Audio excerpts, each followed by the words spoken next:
있습니다. 오늘 말씀은 어떻게 보면 지난주에 우리가 이사야서 39장을 했고요. 오늘은 40장입니다. 우리가 성경책은 그냥 단순히 한 장의 말씀인데 이 한 장의 말씀의 시간의 간격이 어마어마하다라는 거죠. 무려 150년 이후의 사건. 따라서 이사야서가 총 66권으로 이루어져 있는데 1장에서 39장 그리고 40장부터 66권이 어떻게 보면 시대적으로 좀 다른 성경으로 보여집니다. 그래서 저자가 보통 두 명이 아니냐 보통 그렇게 주장하고 있습니다. 그럼 그 두 명의 저자가 이름이 동일한 저자일 수도 있고요. 아니면 정말 1장에서 39장을 썼던 그 이사야의 제자 중에 한 명이 아니냐 뭐 그런 얘기도 말하고 있습니다. 어쨌든 간에 우리는 이 이사야서가 이렇게 길게 쓰여졌지만 두 개가 나누어서 그 시대를 향한 하나님의 메시지 선포다라는 것을 우리가 다시 한 번 더 정리할 필요가 있습니다. 1장에서 39장을 우리가 지난주에 다 봤는데요. 이때는 어떻게 보면 히스기야 왕 때까지 이사야의 사역을 말하고 있죠.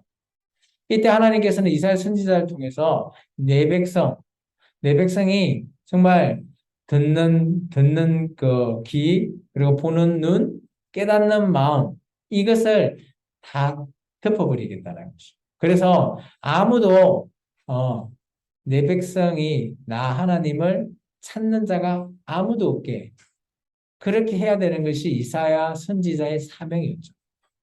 그래서 아마 이사야가 백성들에게 선포를 했을 수도 있고요.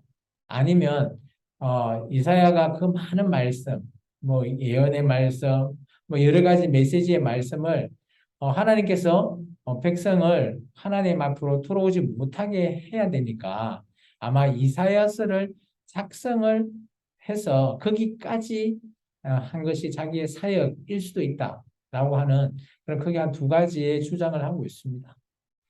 저는 이렇게 생각합니다. 중간중간에 보면 이사야 선지자가 현실과 그리고 미래 이런 장면을 봤었을 때는 그래도 이사야는 자기 백성이니까 그래도 이 백성이 멸망당하는 것을 그래도 멸망치 않게 하기 위해서 메시지를 선포는 하였다고 봅니다. 그렇게 선포를 하였지만 이 백성들이 들으려고 하지 않죠. 일도 들으려고 하지 않기에 그 이후에 하나님께서 주신 정말 우리 이스라엘 민족의 멸망, 주변 나라들의 멸망, 그리고 만국의 멸망의 메시지, 그 계시의 말씀은 아마 선포하지 않고 이사야서의 구설안이 적어놨을 거라 그렇게 여겨집니다.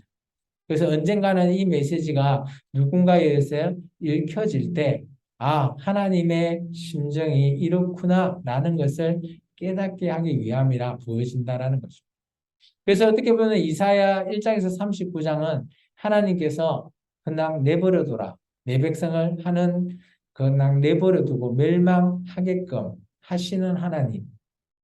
그런데 이 40장부터 66장은 그로부터 150년이라는 시간이 지납니다. 우리가 열왕기 상하서를 통해서 보면 히스기야 왕 이후부터 계속해서 왕들이 있죠. 그래서 그 아들 므낫세로부터 시작해서 나중에 요시야의 두 아들 중에 마지막 왕 시드기야 왕까지 해서 결국은 바벨론에 의해서 멸망당하고 포로로 잡혀가잖아요. 그 포로에 잡혀가서 70년의 시간이 지나가고 그 시간에 이제 끝나갈 쯤 70년이 다 찰점의 상황이 바로 이사야서 40장의 시대적인 배경이다라고 보시면 됩니다. 이제 조금 있으면 고레스가 이 바벨론을 무너뜨리고 고레스 칙령에 의해서 이스라엘 민족이 자기의 본국으로 돌아갈 때쯤의 상황입니다. 그 상황을 우리가 지금 생각해야지만이 이 이사야서 40장의 말씀이 제대로 읽혀진다는 것이죠. 우리가 좀 전에 봤던 말씀, 1절과 2절의 말씀을 다시 한 번 더 좀 볼까요? 1절의 말씀에 이렇습니다. 하나님께서 말씀하시죠. 너희는 위로하라. 내 백성을 위로해라. 하나님께서 1장과 39장은 내 백성 멸망하게 내버려둬라 라는 메시지인데 이제는 뭐예요? 정반대의 메시지죠. 내 백성을 이제 위로해달라. 우리가 위로하다라고 하는 것은 어떨 때 쓰는 단어인가요? 쉽게 말하면 병문안 갈 때 이런 단어를 쓰지 않나요? 누군가는 실족하고 있을 때 이런 단어를 쓰죠. 그렇다면 이 상황에 내 백성이 위로당할 상황이라는 거죠. 그것이 제가 좀 전에 얘기했던 바벨론 포로의 그렇게 힘들고 어렵고 나라까지 다 뺏기는 설로 쉽게 말하면 우리나라 같으면 일본에게 나라 뺏기고 정말 힘들어했던 그 해방되기 딱 전까지의 상황 이제 조금 있으면 해방이 될 건데 그 해방되는 것도 솔직히 알지 못하고 있는 그 끝시점의 백성들이라고 보면 된다는 거죠. 그러면 이 시간에 이 백성들의 삶이 어떨까요? 이 백성들의 삶이 2절에 말하고 있습니다. 이렇게 얘기하고 있죠. 중간에 보면 그 노역의 때가 끝났다.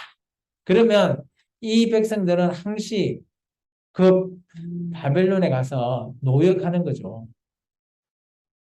이게 포로로 잡혀갔으니까 당연히 열심히 뼈 빠지게 고생하는 겁니다. 돈을 버는 게 아니고요. 살기 위해서 노력하는 겁니다. 이제 그 때가 끝났다라는 것을 통해서 위로를 주시는 하나님의 메시지라는 겁니다. 그리고 하나님께서 또 다른 희망의 메시지를 하나 더 주죠. 그렇게 괴롭혔던 그 바벨론 어떻게 할 것이냐? 오늘 그의 모든 죄로 말미암아 여호와 손에서 벌을 몇 배나 내가 받게 할 것이다. 정말 위로의 메시지 맞죠? 나를 어렵게 한 사람이 있는데 그 사람을 하나님께서 야, 너 이제 그거 끝났고 내가 그 사람 네가 받았던 거, 네가 고생했던 거 몇 배로 내가 갚아줄게. 그러면 어때요? 위로의 메시지 아닐까요? 하나님이 왜 이렇게 위로의 메시지를 전하고 있을까요? 그것은 바로 이런 하나님의 백성이 엄청 150년 동안 그냥 100년 가라 어마어마하게 힘든 삶을 유지하면서 살고 있었다는 겁니다. 우리의 삶은 지금 어때요? 우리의 삶은 지금 이 40장의 말씀을 읽었을 때 공감되지 않다라고 저는 봅니다. 공감하고 싶지만 공감이 될 수 없는 그런 환경이라는 거죠. 얼마나 풍족합니까? 지금 경제 위기, 인플레이션 위기라고 하지만 여러분은 그 위기를 지금 물론 물가가 올라가니까 아, 비싸다. 상추값이 왜 이리 비싸? 이런 말만 하지 힘든 건 아니잖아요. 물론 이제 좀 더 위기가 초래하고 우리나라가 정말 뭐 이 위기를 극복하면 좋은데 정말 더 침체되고 힘들어진다면 그때는 아마 이제 우리에게 조금 더 그 힘든 것이 가중화되니까 조금은 공감될 수 있으리라고 봅니다만은 지금 이 백성들 포로로 잡혀가 있는 백성들의 공감하기란 쉽지는 않다라고 봅니다. 그렇지만 우리가 왜 이 메시지를 읽어야 되냐? 우리는 지금 너무 풍족하고 너무 안일하기 때문에 이 메시지를 통해서 우리에게 경각심을 우리는 받아야 된다라고 저는 보여진다는 거죠. 오늘 3장부터는 하나님의 이 메시지가 어떻게 보면 외치는 자의 소리요. 이 어디서 많이 들어보지 않았나요? 이거 세례 요한의 사역을 인용하는 세례 요한이 이런 사역을 인용하죠. 요단 강가에서. 이게 원본이에요.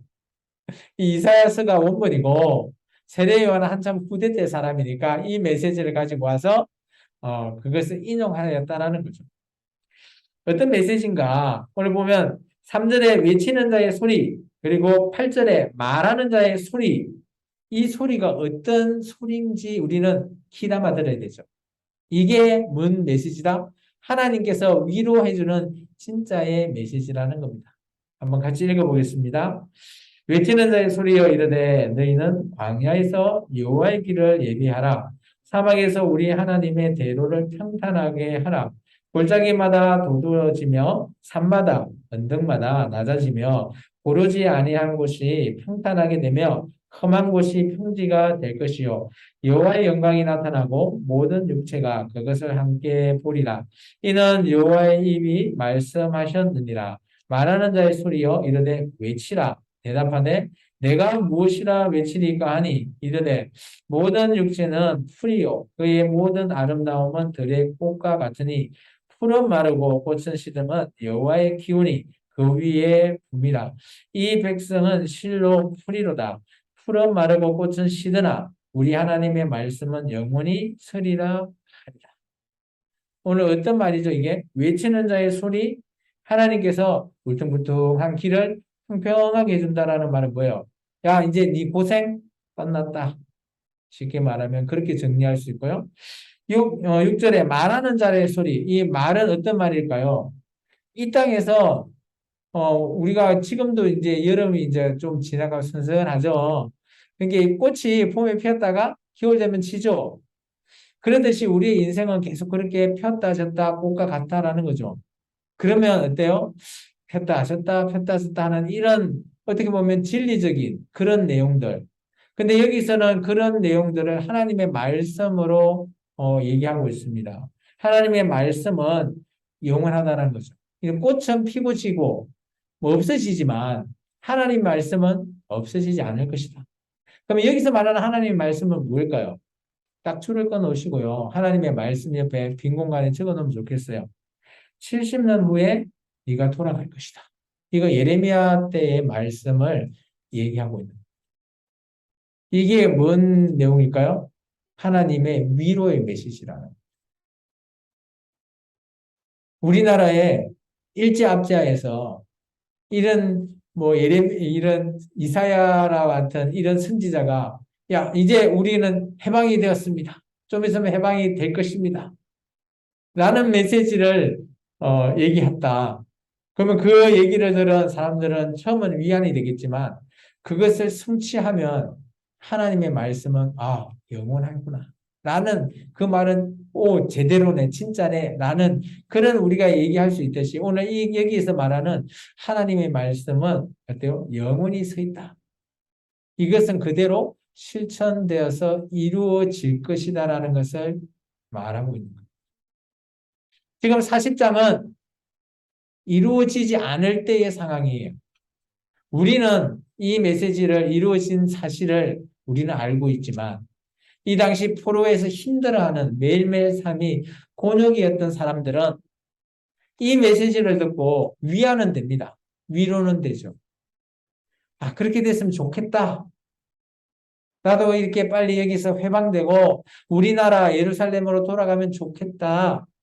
그런 메시지를 받은 이 사람들은 그 메시지가 위로가 된다라는 거죠. 그것이 빨리 이루어지면 좋겠다라고 생각할 정도니까요. 하나님께서 한 걸음 더 나아가 메시지를 선포합니다. 그곳이 어디다? 너희가 가야 할 그곳, 바로 예루살렘을 얘기하고 있습니다. 그것이 오늘 9절에 나오는 아름다운 소식입니다. 우리 9절부터 11절까지 한번 읽겠습니다. 아름다운 소식을 시온에 전하는 자여 너는 높은 산에 오르리라. 아름다운 소식을 예루살렘에 전하는 자여 너는 힘써 소리를 높이라. 두려워하지 말라. 소리를 높여 유다의 성읍들에게 이르기를 너희의 하나님을 보라 하라. 보라 주 여호와께서 장차 강한 자로 임하실 것이요 친히 그의 팔로 다스릴 것이라. 보라 상급이 그에게 있고 봉이 그의 앞에 서 있으며 그는 목자같이 양떼를 먹이시며 어린 양을 그 팔로 모아 품에 안으시며 젖먹이는 암컷들을 온순히 인도하시리로다. 여기서 메시지는 뭐예요? 보라입니다. 보라가 꽤 많이 나오죠. 그죠? 보라, 보라, 보라. 이게 뭔 말이죠? 바라는 거죠. 그러면 그것이 이루어진 것을 바라는 거죠. 어디에서요? 시온, 예루살렘에서 이루어지는 거죠. 이게 전하는 자의 소리를 너희가 하라는 거죠. 요한계시록에 보면 어, 요한에게 천사가 봐라라고 하는 게 있어요. 그죠? 보라라고 하는 거는 그냥 보기만 하면 되는 거예요. 그 바라고 하는 메시지를 요한계시록에는 글로서 남겨놨기 때문에 좀 어렵지 않나라고 하지만 바라고 하면 어때요? 우리가 그림을 보듯이 그것을 보면 되는 거죠. 오늘 이 상황도 똑같습니다. 9절부터 11절도 바라라는 겁니다. 어떤 상황을요?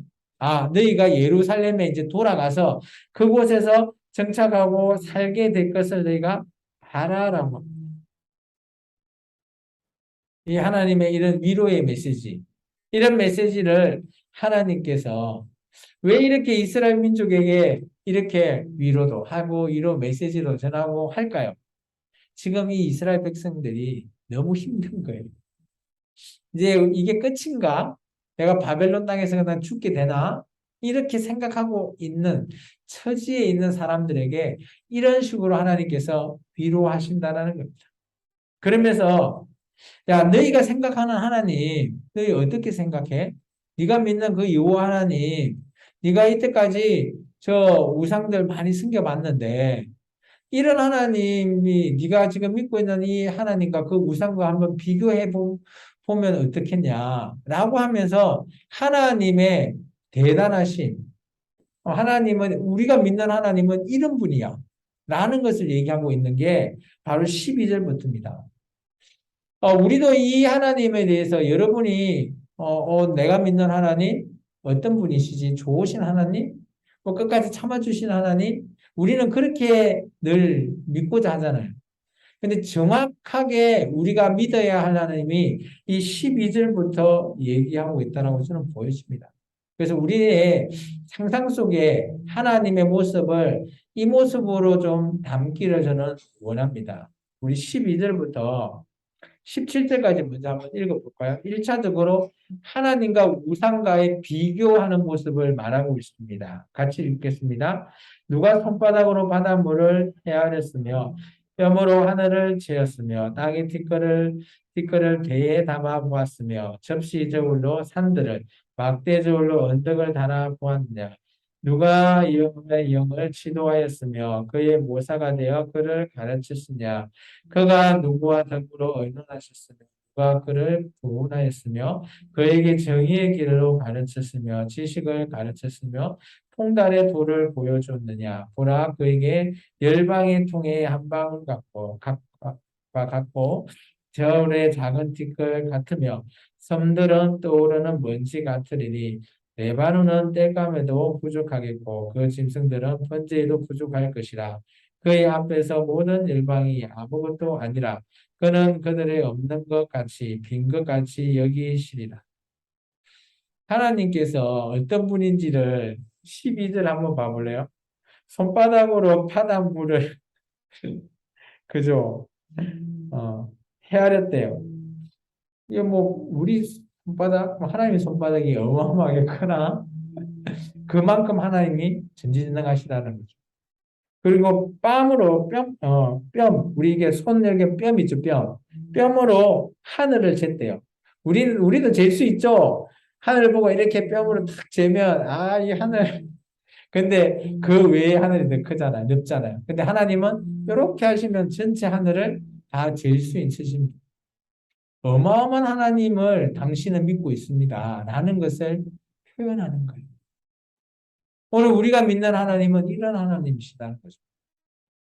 뭐 세상의 우상, 우리에게 뭐 좋은 것 주는, 우리에게 복 주는 뭐 이런 우상과 같은 존재가 아니라는 거예요.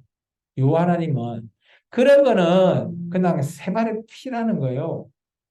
이 요 하나님은 어마어마한 거죠. 그죠? 그 땅에 있는 티끌을 대에 담아서 주고요. 또 저울로 산들을 또 저울에 넣어갖고 달아볼 수도 있는 분. 그죠? 산을 어떻게 달아봐요?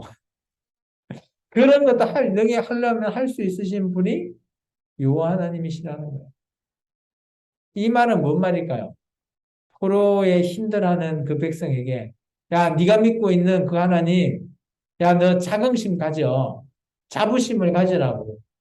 제대로 된 하나님을 지금 믿고 있는 거야. 라는 것을 말하고 있습니다. 그러면서 오늘 뭐 여러 가지 설명을 하고 있죠. 13절에 보면 여호와의 영 나오죠. 저는 이거 성령님으로 봅니다. 성령님도 지도하시는 분이죠. 그리고 그들을 가르치신 분. 그죠? 또 성령님과 또 이렇게 교훈도 할 수 있는 뭐 그런 분, 의논도 할 수 있으신 분. 이게 우리가 믿는 이 하나님은 어마어마한 하나님을 얘기하고 있습니다. 그런 하나님 너가 믿고 있는데 네가 우상하고 비교하냐?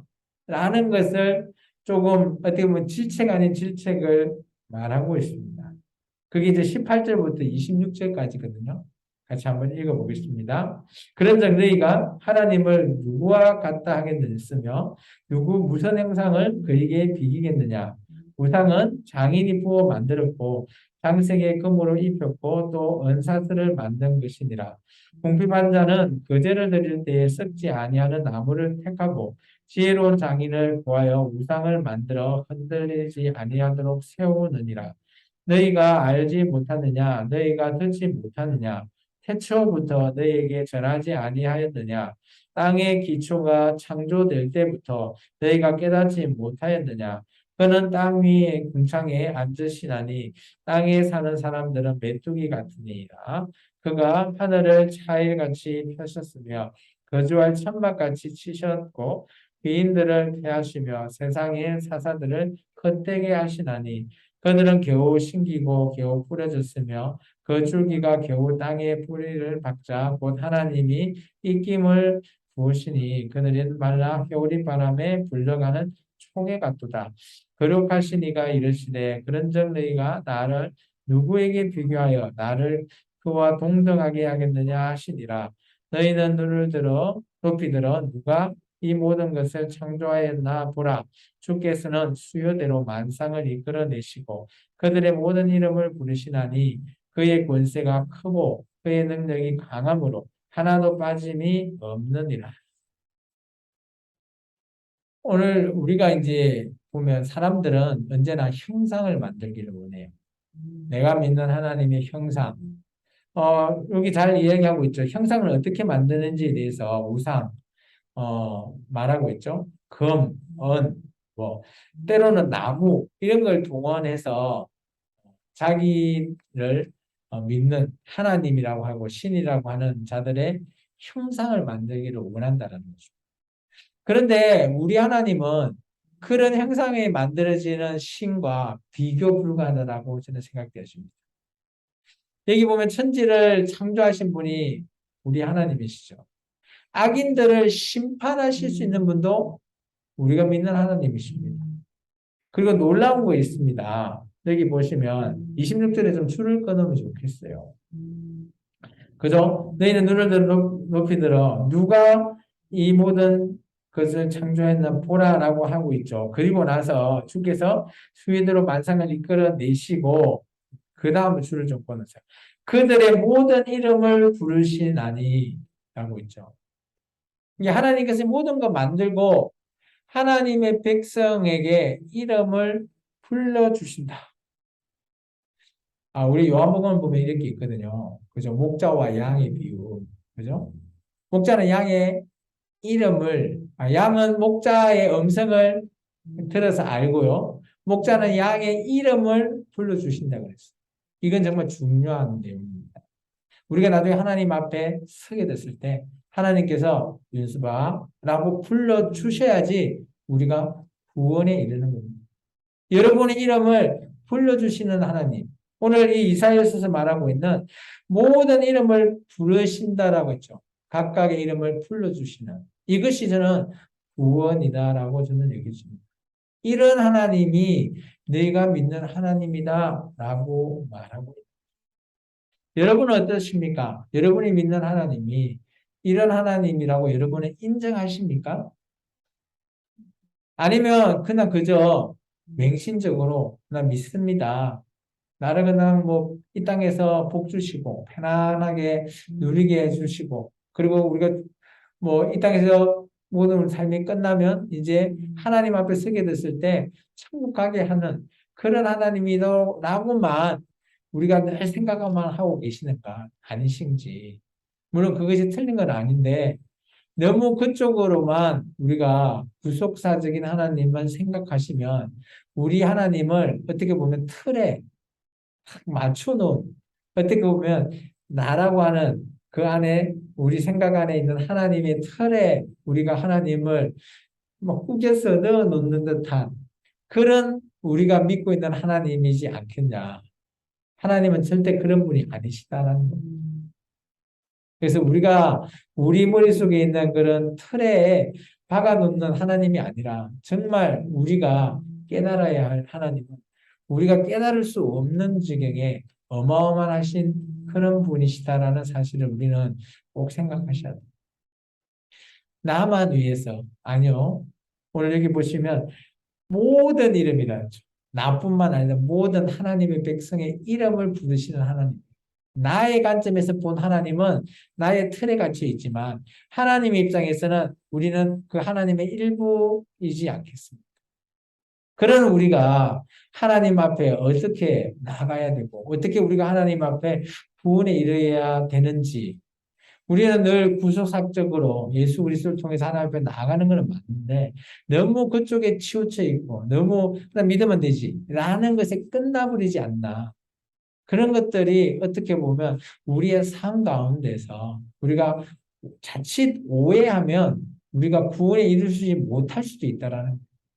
그렇기 때문에 우리 하나님을 너무 틀에 박아놓는 우리의 어리석음으로 하나님을 너무 우리의 생각, 우리의 입장에서만 바라보는 하나님, 그런 하나님으로 하나님을 치부하지 마시기를 바랍니다. 그러면서 하나님께서 마지막으로 한 번 더 결론의 말씀을 내리십니다. 저는 이 결론이 지금 우리에게도 좀 필요하지 않겠냐. 우리가 늘 이런 마음가짐으로 하나님을 섬겨야 된다라고 저는 생각되었습니다.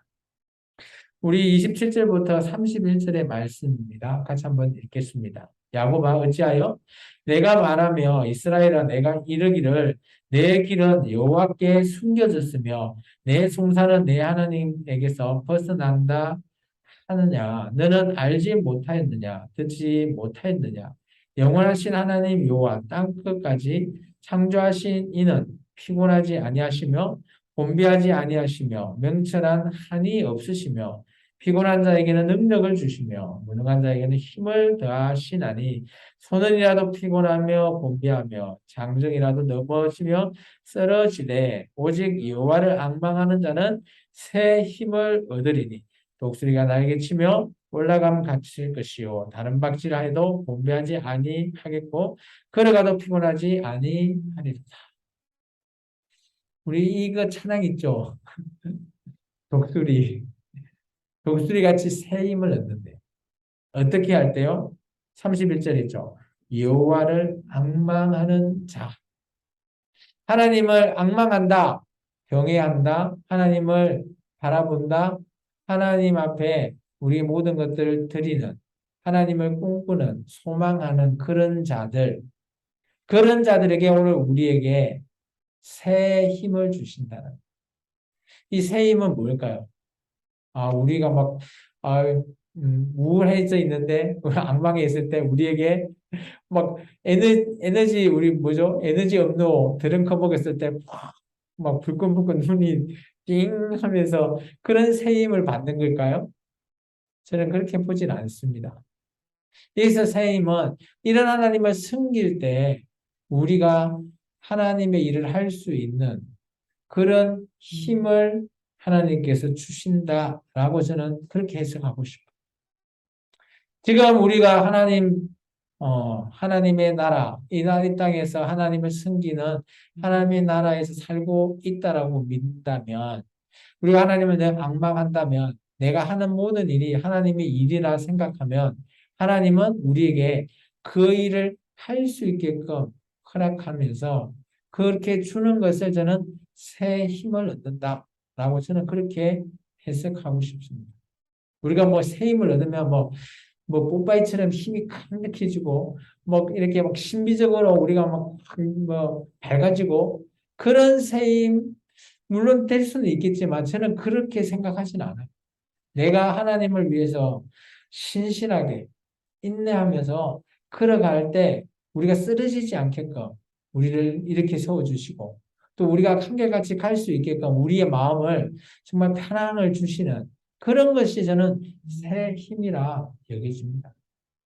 우리의 삶 가운데 하나님이 늘 함께 하신다. 우리가 믿고 하나님께서 우리에게 그런 길을 가게 인도하는 그런 길에 우리가 갈 수 있는 한 발 한 발 나아갈 수 있는 힘, 그 힘을 저는 새 힘이라고.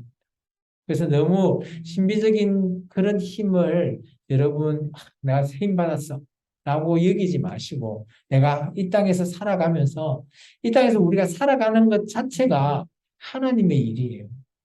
그렇기 때문에 살아갈 때 우리가 아프지 않고 이렇게 살아가는 것, 또 우리가 뭐 때로는 지쳐 쓰러질 수 있지만 다시 일어서서 일을 할 수 있다는 것, 그런 것들이 하나님께서 우리에게 주시는 새 힘이다라고 저는 정의해 봅니다. 오늘 하나님의 어마어마하시는 분이다라는 것을 다시 한 번 더 결론적으로 정의하고 있는 부분이 28절에 나오죠. 하나님은 이런 분이시다. 첫 번째, 영원하시다. 그죠? 두 번째, 땅끝까지 창조하신 분. 세 번째, 피곤하지 않으신 분. 네 번째, 곤비하지 않으신 분.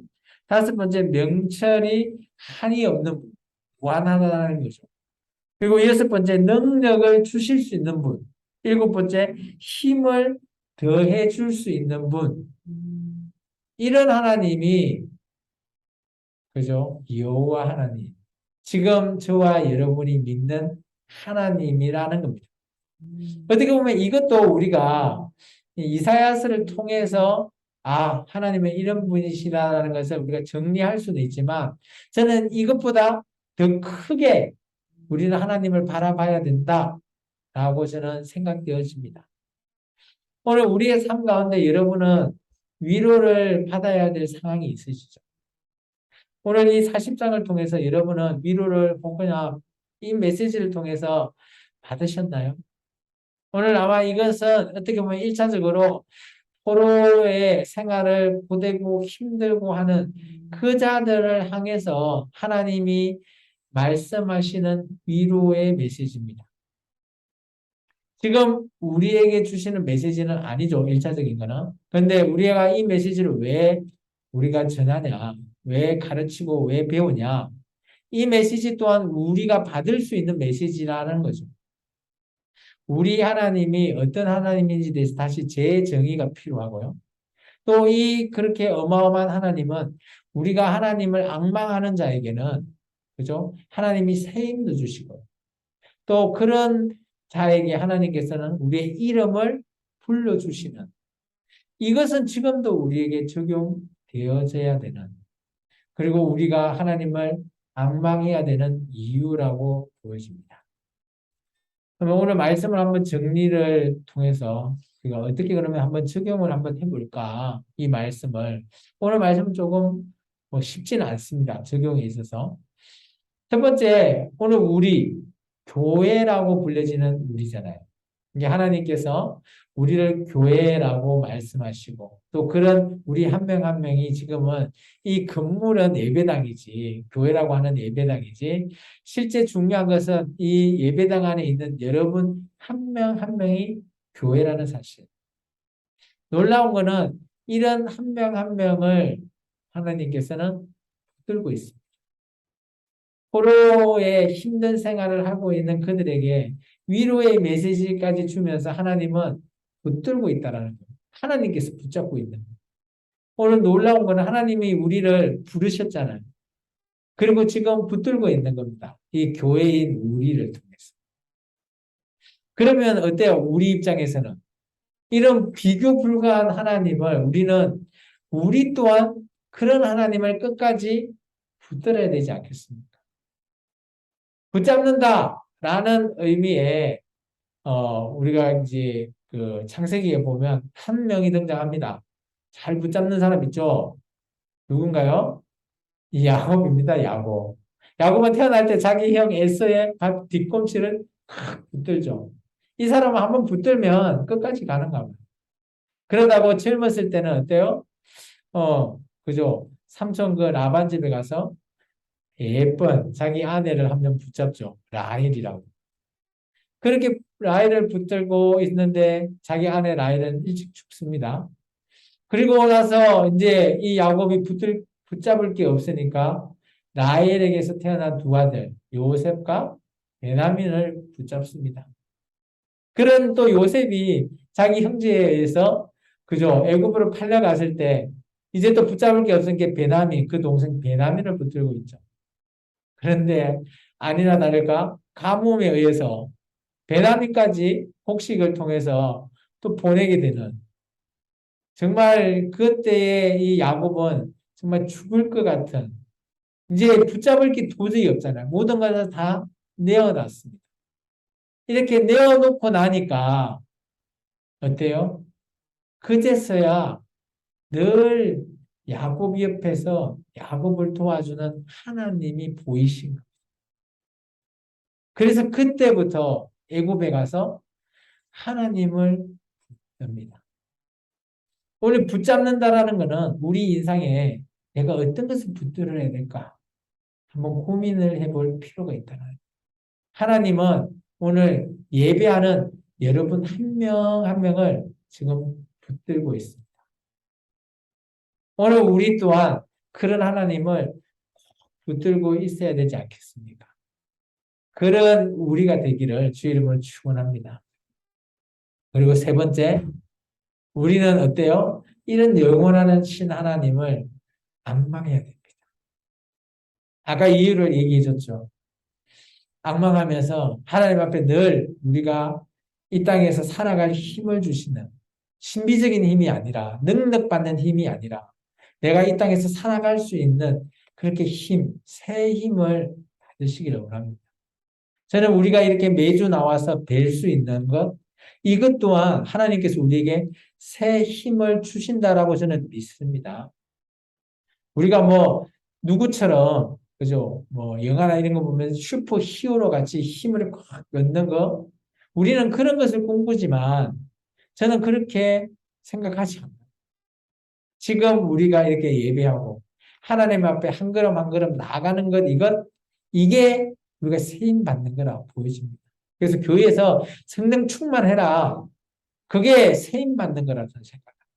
그래서 오늘 세임 받으셔서 다음 주까지 또 우리 삶 가운데 힘차게 잘 하나님을 섬기고 경외하며 또 다음 주일날 또 얼굴을 같이 뵙는 저와 여러분이 되기를 주의 이름으로 축원합니다. 기도하겠습니다.